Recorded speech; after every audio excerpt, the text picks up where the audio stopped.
My name is Olivia Chin, and I smiled at my stepmother across the Thanksgiving table, while private investigators sat in a coffee shop 3 miles away, digging into her past. She didn't know that yet. I passed her the cranberry sauce. She thanked me, called me sweetheart, and asked about my new design project with the same warmth she'd shown my father before he died.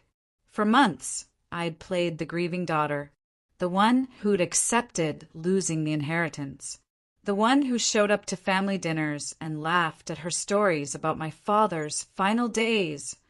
I stayed polite not because I'd forgiven her, but because I was waiting. The investigation started with a receipt I wasn't supposed to find, estate lawyers, a hidden appointment, and a note in my father's handwriting that made no sense at the time. Vanessa thinks it's better this way. Now I knew what this meant, and as she smiled across the table and asked if I wanted more wine, I knew one thing for certain. Thanksgiving wouldn't be the day I exposed her, but it would be the day she stopped being safe. My father was Dr. Marcus Chin, a cardiologist who spent 37 years at Stanford Medical Center. He was careful, methodical, and slow to trust. He'd been widowed for 9 years when he met Vanessa Hartfield at a hospital fundraiser. She was 42. He was 68. She volunteered with cardiac patients, she said, helping them navigate recovery after surgery. She asked thoughtful questions, remembered names, followed up on conversations weeks later. Within 3 months, they were engaged. The first thing that unsettled me wasn't the age gap. It was her interest in the house.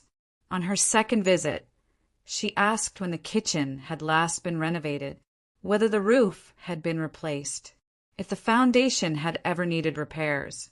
Just curious, she said, smiling. I love old houses. She moved in before the wedding. The changes were small but decisive: new appliances, reorganized cabinets, furniture subtly repositioned. My father approved of all of it. She's making it feel like home, he told me. At the wedding, I watched her work the room. She touched arms when she spoke, remembered details others forgot.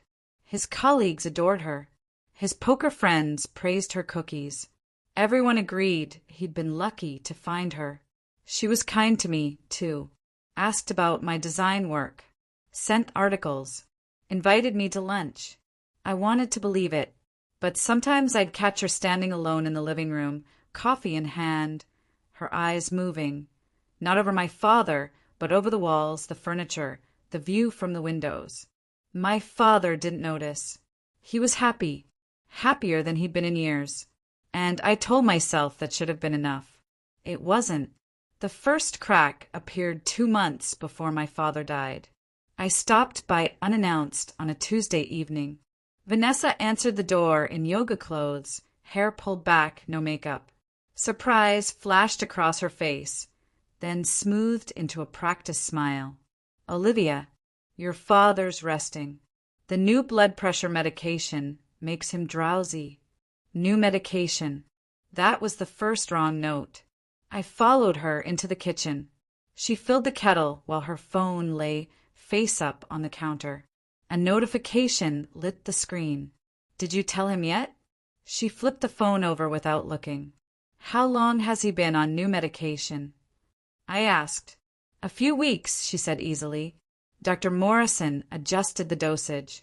Just fine-tuning. My father never fine-tuned without explaining. After his own father died of a stroke, he became meticulous, borderline obsessive about his health. He'd called me after every appointment, walked me through every change. I didn't know his blood pressure was an issue, I said. It isn't, she replied. This is preventative. You know how careful he is. She handed me a mug. Chamomile. My father hated chamomile. Earl Grey only. 1 sugar. Always. I opened the cupboard. The Earl Grey was shoved to the back, half hidden behind chamomile, peppermint, green tea. Neatly arranged. Deliberate. I'll just say hi to Dad, said. She touched my arm, gentle but firm. He really needs rest. The medication Hits him hardest in the evenings. Maybe come back this weekend. I left without seeing him. 3 days later I called. He sounded normal. Sharp. We talked about his garden, my new client, nothing urgent. Then I asked about the blood pressure medication. What medication? He asked. Vanessa said Dr. Morrison adjusted your prescription. Silence. No, he said slowly. My last appointment was in January. January was 5 months ago. After that phone call, I started paying attention. Not investigating, just watching. The following Sunday, I arrived early for dinner. Vanessa's car wasn't in the driveway. My father was in the garden, pruning roses. Where's Vanessa? I asked. Yoga class. Back around 6. He clipped a dead bloom. She's been good about staying active. Keeps encouraging me to go with her. We worked side by side, falling into an old, easy rhythm. Then he said something that made my hand still. She's been talking about moving somewhere smaller. Says this house is too much work for 2 people. You love this house. I do. He set down the shears. But she has a point. A lot of maintenance. A lot of stairs. You've never complained about stairs. I'm 68, Olivia. I should think practically. He picked the shears back up. She found a condo development in Menlo Park. Single level. Gated. This house held my entire childhood. My mother's last days. 30 years of our life layered into the walls. Have you talked to anyone about this? I asked. Uncle James? Gerald Roth. Not yet. It's early. He smiled, but it wasn't quite his. Smaller. Careful. Don't worry so much, sweetheart. Change isn't always bad. Sweetheart. He had never called me that before. That night I called Uncle James. No answer. I left a message. He didn't return it, which was unlike him. When I finally reached him 3 days later, his voice sounded tired. He's cutting me out, James said. Vanessa suggested he diversify his advisors. Said I had a conflict of interest because I'm family. That's ridiculous. I said the same. He paused. He's moving everything to a firm she recommended. Redwood Financial Partners. Legitimate but aggressive. High fees. Complex structures. Did you warn him? He said I was being overprotective. That Vanessa had done research. James sighed. Marcus has always been conservative with money. This isn't him. I called my father's lawyer next. Gerald Roth's assistant told me Gerald no longer represented my father. She couldn't say why. It took 2 weeks to track down the new firm. Preston and Associates wouldn't confirm whether my father was a client. Privacy policy. So I asked him directly, Dad, did you switch lawyers? A pause. Where did you hear that? Gerald's office said you weren't a client anymore. Oh. Another pause. Yes. Vanessa's estate planning attorney recommended Preston and Associates. They handle complex situations. What's complex about your situation? Marriage changes things, sweetheart. We needed coordinated planning. There it was again. Why didn't you tell me? I didn't think it mattered. His tone sharpened. I'm allowed to make my own decisions, Olivia. I know. I have to go. Vanessa's calling me for dinner. The line went dead. I sat there holding my phone. My father had never spoken to me like that. Never deflected. Never ended a conversation unless he was scrubbing in for surgery. I opened my laptop and searched for Vanessa Hartfield. Her LinkedIn appeared first. Volunteer work with cardiac patients at 3 hospitals. Fundraiser photos, always beside older men in tailored suits. Then I found a wedding announcement in the San Jose Mercury News. 3 years earlier, Vanessa Hartfield married to Leonard Chin. Different man, same last name. That was when the pattern finally came into focus. They lowered my father into the ground on a Wednesday morning in October. The grass was damp from overnight rain. Vanessa stood beside me in black Chanel, holding my hand. Her palm was dry. Mine wasn't. She performed grief with discipline, a measured tremble in her voice, a handkerchief raised at the right moments. She thanked people softly, remembered names, accepted condolences with practiced humility. During the eulogy, when I spoke about my father's devotion to his patients, she squeezed my hand, just enough to be seen. I let her. The will was read 5 days later in a conference room that smelled of lemon polish and fresh carpet. Gerald Roth wasn't there. Preston and Associates sent a junior attorney named Kyle Brennan, barely old enough to shave cleanly. He spoke gently, as if volume could soften impact. Everything went to Vanessa. The house, the investments, the retirement accounts, the coin collection my grandfather started in 1947, the grandfather clock I learned to tell time on, even the trust fund, liquidated 6 weeks before my father's death and transferred into a joint account. I received $10,000 and my mother's jewelry. Kyle slid the documents across the table. If you have any questions. I don't. Vanessa reached for my hand. I folded it into my lap. That night, I sat alone in my apartment and wrote down everything that hadn't made sense over the past 18 months. The medication that didn't exist. The sudden talk of selling the house. Uncle James being removed. The lawyer switch. The defensive phone call. The wedding announcement. Leonard Chen. The list filled 2 pages. I didn't sleep. At 6 a.m, I called Dr. Morrison. He was careful. I can't discuss your father's medical history without consent from his next of kin. I'm his daughter. Mrs. Chen is his widow. A pause. What I can tell you is this. His last appointment with me was in January. His blood pressure was stable. He wasn't prescribed any new medication. I thanked him and hung up. Then I called Sarah Vega. She was a private investigator I'd worked with once before, precise, discreet, efficient. She'd traced an image's ownership history across 3 countries without asking why. I need a full background check, I said. Marriages, financials, employment, anything buried. Who's the subject? Vanessa Hartfield Chin. She married my father 18 months ago.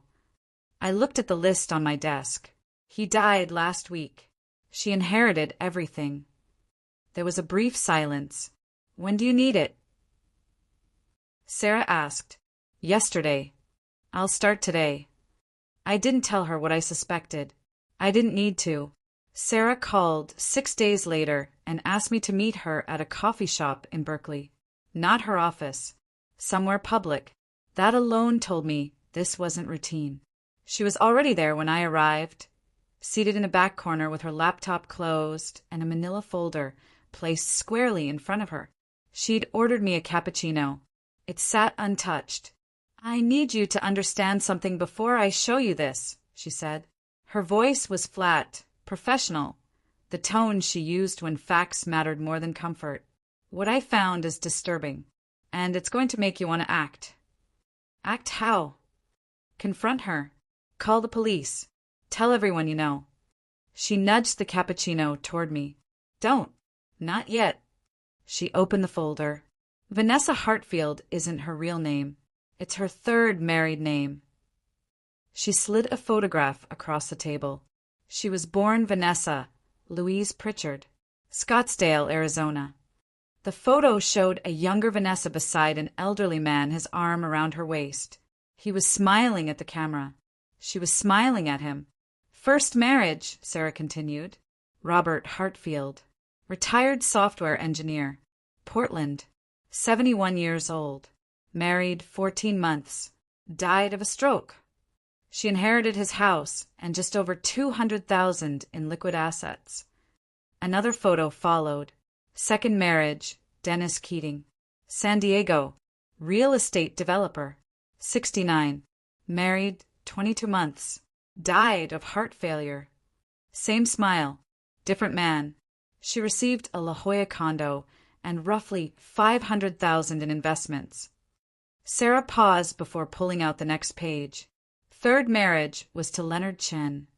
The one from the wedding announcement, I said. She nodded. Venture capitalist. San Jose. 72. Married 19 months. Died in his sleep. Cardiac arrest. She met my eyes. She inherited a Los Gatos home and $1.3 million. I leaned back. 3 before my father. 3 that I could confirm. She slid a spreadsheet toward me. There may be more. The timeline was meticulous. Names, dates, locations, cause of death. And gaps. Months unaccounted for. Sometimes a year. I tried to track her between marriages, Sarah said. I couldn't. She disappears, then reappears somewhere new. You think there are others. I think she's careful. Sarah folded her hands. Each husband was a widower. Each had money, but not enough to attract aggressive scrutiny. Each died within 2 years. Each changed his, well, shortly after meeting her. I traced the dates with my finger. 8 months. 11 months. 6 months. What was she doing during the gaps? I asked. Sarah didn't hesitate. Looking. Hunting. She closed the folder. I think she reads obituaries, attends funerals, volunteers in spaces where grief lowers defenses. Were any of the deaths investigated? No, a brief, humorless smile. Why would they be? Elderly men, cardiac histories, legal wills, devoted widows. So why show me this? I asked. Because you noticed what others didn't. Because you didn't accept the story. She tapped the folder once. And because people like her always make a mistake. We just haven't found it yet. I filed the will contest on a Monday morning. My attorney, Barbara Yoshida, had recommended waiting another week to tighten the record, confirm timelines, gather more documentation. I understood the strategy. I ignored it. 90 minutes later, Vanessa called. Olivia, honey, what's going on? Her voice was warm, puzzled. I just received a call from an attorney saying you're contesting Marcus's will. That's correct. A pause. But why? Your father made his wishes very clear. I know this is difficult, but... How many times have you been married, Vanessa? Silence. I'm sorry. How many husbands? I don't see how that's relevant. For I said, all widowers, all financially comfortable, all dead within 2 years. I was standing at my apartment window, watching traffic slide through the intersection below. Robert Hartfield, Dennis Keating, Leonard Chen, my father. The pause stretched longer this time. When she spoke again, the softness was gone. You're grieving, she said. You're looking for someone to blame. I found the receipt from Preston and Associates. 3 weeks before my father died. The appointment, he told me, was a dentist visit. Marcus wanted to update his estate plan. That isn't unusual. He went alone, I said. You made sure of that. I turned from the window. You pushed Uncle James out. You convinced him to change lawyers. You persuaded him to liquidate my grandparents' trust and move the funds into a joint account. You're rewriting history, she said. Marcus made his own decisions. Did he decide to start a medication his doctor never prescribed? I asked. Did he decide to replace his tea with chamomile? Did he decide to stop returning calls from the people he trusted most? This is ridiculous, she snapped. Marcus loved me. He wanted to protect me. His will is legal. Then you have nothing to fear. Olivia, she said carefully, think about what you're doing. This will be public, expensive. It will turn your father into a headline. Is that really what you want? I want the truth. The truth is in the will. Then we'll let the court read it, I said. I ended the call. Margaret Hartfield refused to meet me at first. I don't want to reopen this, she said over the phone. Her voice was composed, practiced, the voice of someone who had spent decades managing other people's crises. "I've made peace with my father's death." "Have you?" I asked. Silence. "Coffee," I said. "1 hour. If you want me to leave after that, I will." She agreed. The bakery in Portland smelled of cinnamon and burnt sugar. Margaret was already there, seated in the corner with both hands wrapped around a mug. She was in her 50s now, gray threaded through her hair. Her father's eyes looked back at me, identical to the ones in Sarah's file. I didn't ease into it. I placed the photographs on the table. For men, for timelines, for funerals. Margaret stared at them. Her grip tightened. "I knew something was wrong," she said finally. "My father was diabetic, obsessive about his routine. He weighed his food, logged his numbers." She shook her head. Then Vanessa moved in, and suddenly there were pastries everywhere. Cookies, desserts. She'd tell him he'd earned it, that he deserved to live a little. Did his glucose levels change? I asked. They were unstable for months. She looked up. His doctor kept adjusting his insulin, but Dad was confused. He couldn't remember whether he'd taken a dose. Sometimes he doubled it. Sometimes he skipped it. She stared into her coffee. The morning he had the stroke, Vanessa called 911. She was hysterical, shaking. No one questioned her. Margaret reached for her phone and pulled up a photo. "I found this in the bathroom cabinet after the funeral." It was a pill bottle, white, prescription-sized. The label was scratched almost completely off. Enough remained to make out part of a name. "Amlodipine," she said. "Blood pressure medication." Was he prescribed that? No, her jaw tightened. His doctor had taken him off blood pressure meds 2 years earlier. They were making him dizzy. His blood pressure was already low. "You took this to the police?" "I tried." She gave a short, humorless laugh. "They said it proved nothing. Old prescription. Wrong cabinet.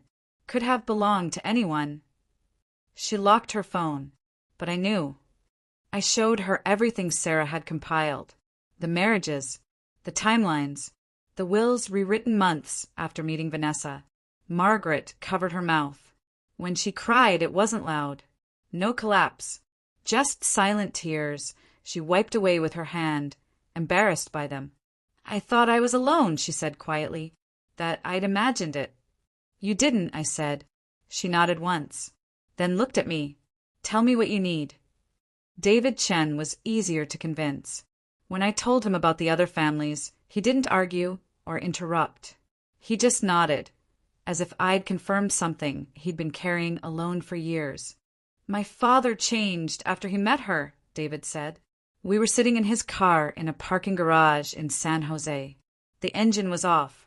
The space was quiet and concrete cold. David was a software engineer, precise, methodical. He'd brought both a laptop and a folder of printed statements. He started missing appointments, forgetting small things. David shook his head. He kept saying it was age. He was 72. He'd been sharp his entire life. He opened his laptop and pulled up a spreadsheet he'd built himself. After he died, I went through every transaction from the 6 months before. He turned the screen toward me. "Look at the pattern." The numbers were deliberate. Transfers in increments just below reporting thresholds. 50,000, 30,000, 25. Frequent enough to drain accounts, small enough to avoid alarms. Nearly $400,000, gone in half a year. Where did it go? I asked. Joint accounts. David highlighted a column. Opened with Vanessa. Both names on everyone. He scrolled. The day after my father died, she emptied them. He closed the laptop. Completely legal. Joint ownership means she didn't need permission. I sat back. How long did it take you to see this? I asked. Too long, he said.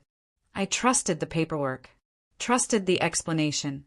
By the time I understood what had happened, there was nothing left to freeze. He looked at me, expression flat, but focused. How many others do you think there are? I don't know, I said, but the pattern was already there. The same timing, the same amounts, the same legal precision. We'll find out, I said. Sarah called at 11 that night. I was still awake. I need you at my office, she said. Now. What did you find? Not over the phone. Her office sat inside a converted warehouse in Oakland. When I arrived, every light was on. Papers covered 3 desks. Sticky notes climbed the whiteboard. Empty coffee cups crowded the floor. She hadn't slept. Bank records, she said, already pulling out a file. Vanessa never closed her original account.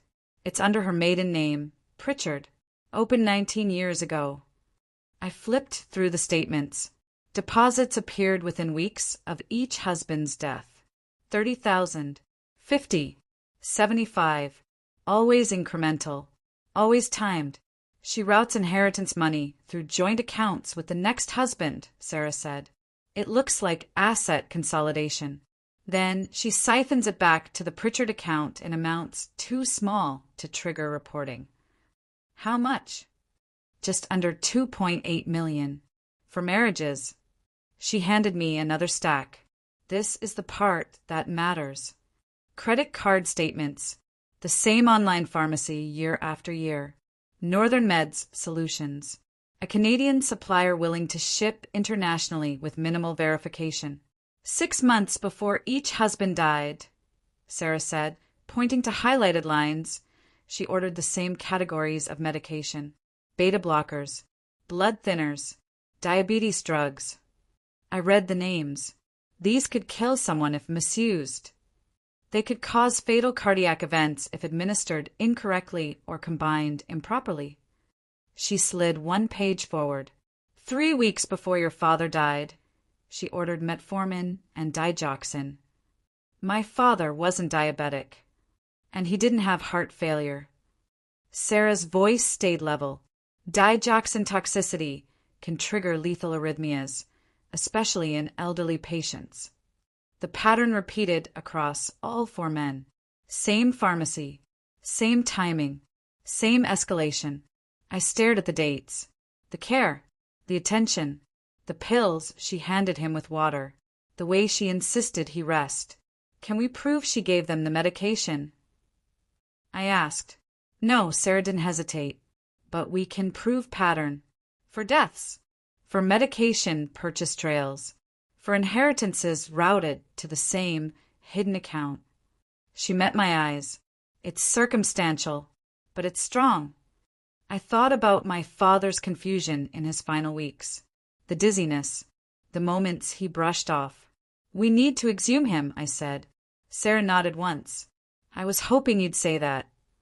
How do we make it happen? We take this to the district attorney. She checked the time. First thing in the morning. Vanessa fought the exhumation order relentlessly. Her attorney filed 3 motions to block it. The 3rd came close to succeeding, but the pattern of evidence was undeniable. Judge Winters approved the request. 2 days before the exhumation, Vanessa appeared at my apartment. I opened the door to find her in a cream-colored coat, looking smaller, older than I remembered. Can we talk? She asked. No. Olivia, please. Just 5 minutes. Her eyes were red-rimmed, like she'd been crying. I loved your father. I know you don't believe me, but I did. You killed him. That's insane. She stepped closer. The hallway light caught the makeup masking dark circles beneath her eyes. He had heart problems. He was 68. These things happen. To 4 husbands. I said flatly. For a split second, the grief vanished. Something cold flickered behind her eyes. You're making a mistake, she said quietly. This will ruin your father's reputation. Drag his name through the mud. Make him look like a fool. Someone taken in by a gold digger. People will remember he was murdered. You can't prove that. We'll see. She studied my face, calculating, realizing I wouldn't be swayed, intimidated, or silenced. Your father knew what he was doing when he changed his will, she said. He wanted to provide for me. Told me you'd be fine without his money. Maybe accept that, instead of spinning conspiracy theories. I started to close the door. She pressed her hand against it. I have emails, she said, between your father and me. About the will. About how he wanted things arranged. I'll release them if you keep pushing this. Then release them. They're private. Intimate. You won't like what they say about you.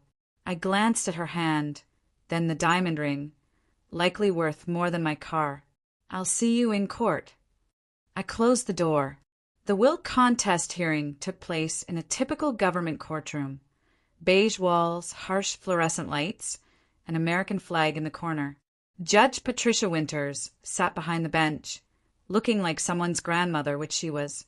Sarah had uncovered her 23 years on the bench and her reputation for no-nonsense rulings. Barbara Yoshida presented our case with precision. The pattern of marriages and deaths, financial transfers, medication purchases, testimonies from Margaret Hartfield and David Chin. Both present, both visibly uneasy. Vanessa's attorney, Richard Carmichael, fit the part of a high-priced lawyer perfectly. Expensive suit, gray hair, and a voice that combined honey and gravel. He objected at every turn, dismissing our evidence as circumstantial and insisting my father had the right to choose his heirs. Ms. Chin is understandably upset, Carmichael said, dismissing me like a child throwing a tantrum. Grief is not proof of fraud. Then Barbara called Dr. Elizabeth Monroe, a UCSF toxicologist. She explained the exhumation findings clearly. Dr. Chen's tissue showed elevated digoxin, metformin, and amlodipine, none prescribed. The digoxin level alone was high enough to cause fatal cardiac arrhythmia. Could Dr. Chin have obtained these meds himself? Carmichael challenged. Possible, but no prescriptions or medical need. Dr. Monroe replied evenly. Vanessa sat motionless, but her knuckles whitened with tension. After a recess, Barbara presented bank records, pharmacy orders, testimonies, the suspicious consultation receipt, and phone records showing Vanessa called the estate attorneys multiple times before my father's appointments, calls he never mentioned. The evidence reveals a clear pattern of predatory behavior, Barbara concluded. Vanessa isolated Dr. Chen from his family, controlled his medical care, manipulated his estate plans, and the toxicology suggests more than manipulation. Judge Winters asked Vanessa if she wished to testify. She declined. The courtroom held its breath. I've reviewed the evidence, the judge said. The pattern is troubling for elderly widowers, for deaths, substantial inheritances, unprescribed medications detected. She looked up. This civil case concerns undue influence or lack of capacity when Dr. Chin executed his will. The systematic isolation, rapid estate changes, attorney switch, and medical evidence strongly indicate undue influence. Vanessa's grip tightened. Her jaw twitched. I am setting aside the will dated October 14th, 2024. The 2019 will is reinstated. This matter is referred to the district attorney for criminal investigation. The gavel struck sharply. Vanessa stood abruptly. Carmichael grasped her arm, but she broke free and left without a glance. Margaret Hartfield wept quietly behind me. David Chen stared at his hands. Barbara packed her documents. The DA will contact you. This isn't over. I nodded. The will was overturned. It was a start. The criminal investigation moved faster than I expected. The DA's office had been targeting elder financial predators, and Vanessa fit their profile perfectly. They uncovered 2 more victims I hadn't known about. Richard Ashford, a retired accountant from Sacramento, married 16 months, died of a heart attack. Left Vanessa his retirement accounts, $300,000. Thomas Brennan, a widowed dentist in Fresno, married 20 months, died in his sleep. Left Vanessa his dental practice and a vacation home in Tahoe, which she sold within 3 months. 6 dead husbands total. over $4 million in combined inheritances. Vanessa was charged with 6 counts of first-degree murder, multiple counts of fraud and elder abuse. The trial lasted 8 months. I attended every day, sitting in the same seat in the gallery, 3rd row from the front on the left side. I took notes I didn't need, anything to keep myself focused. The prosecution laid out the pattern. Pharmacy records, toxicology reports from 3 exhumations. My father, Robert Hartfield, and Dennis Keating. Medical experts detailed how the medications could cause fatal cardiac events. They showed the financial transfers, the systematic theft, the hidden account Vanessa had used for 19 years. The defense argued circumstantial evidence. Coincidence. Natural deaths of elderly men with existing conditions. Vanessa took the stand. She cried, claimed love for these men, said the medications were for her own prescriptions ordered internationally because they were cheaper. The prosecution presented her medical records. No prescriptions, no conditions requiring those medications. The jury deliberated for 4 days. On day 3, I didn't eat, just drank coffee and sat in the hallway, watching people pass with briefcases and takeout lunches. Guilty on all counts. Vanessa stared straight ahead when the verdict was read. She blinked twice. That was her only reaction. She was sentenced to life without parole. The reversal of my father's will restored everything to me. The house, the investments, the coin collection my grandfather began in 1947. The grandfather clock was found in a storage unit Vanessa rented under a fake name, wrapped in bubble wrap as if waiting for her next move. I sold the house in Palo Alto. I couldn't stay there. Every room felt tainted by her presence, the 18 months she spent planning my father's death while living in his home. Margaret Hartfield regained her father's house. The court ruled Vanessa's inheritance was fraudulently obtained. When Margaret got the keys, she called me. Her voice broke as she said, "Thank you." David Chin recovered some of his father's money. Much had been spent or hidden beyond reach, but some funds were transferred back from the Pritchard account. Richard Ashford's son and Thomas Brennan's daughter received calls from the DA's office, closure if not justice. Their fathers were still gone, but at least there was recognition. Uncle James helped me establish the Marcus Chun Cardiac Research Fund with part of my father's estate.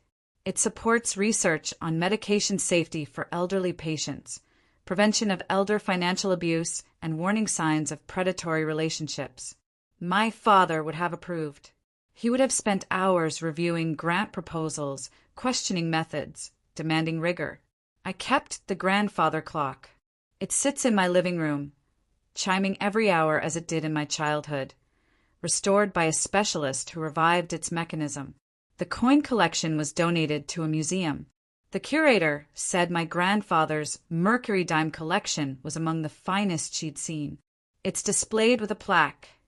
The Chin family collection, donated in memory of Dr. Marcus Chin. I planted a magnolia tree in my new garden, a Solangina, the same species my mother planted 30 years ago. This spring, it bloomed with pink and white flowers, carrying the scent of childhood.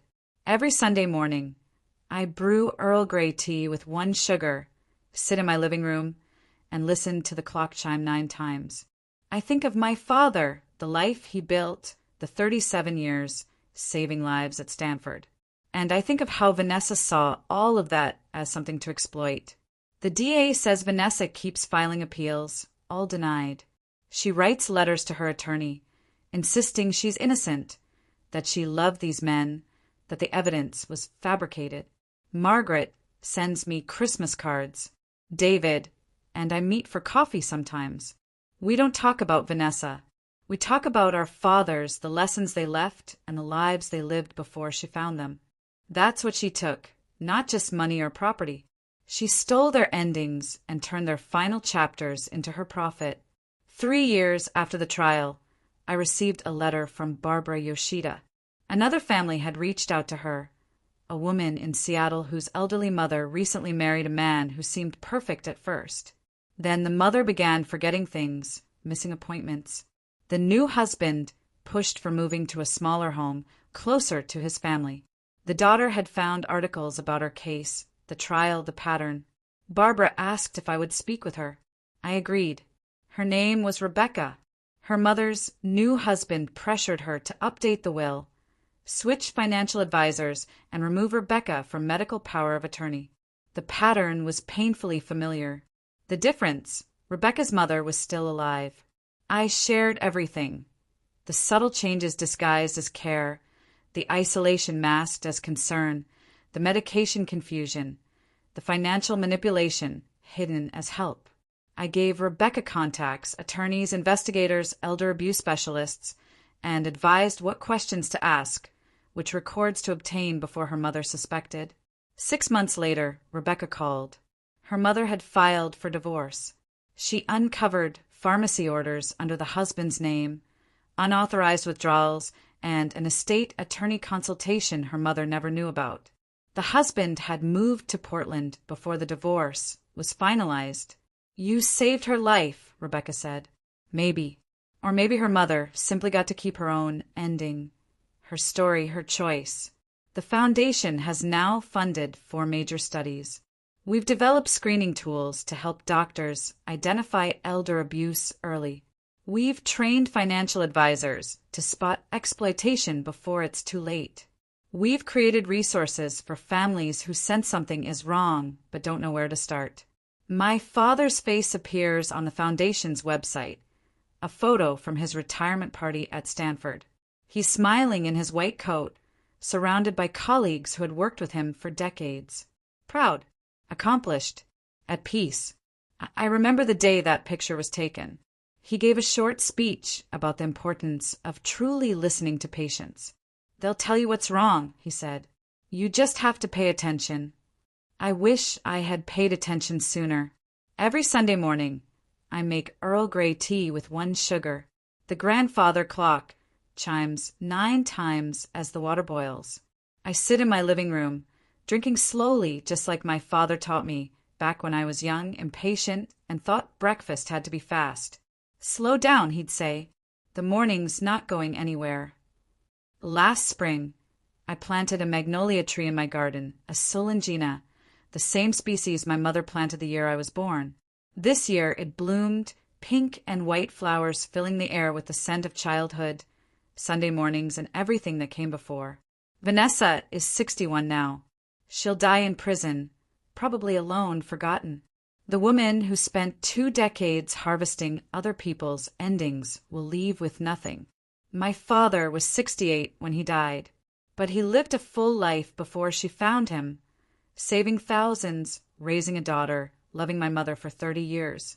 He taught me how to make tea properly, to listen carefully, to notice the details that matter. She stole 18 months of his life. We got everything else. Inheritance isn't measured in houses or bank accounts.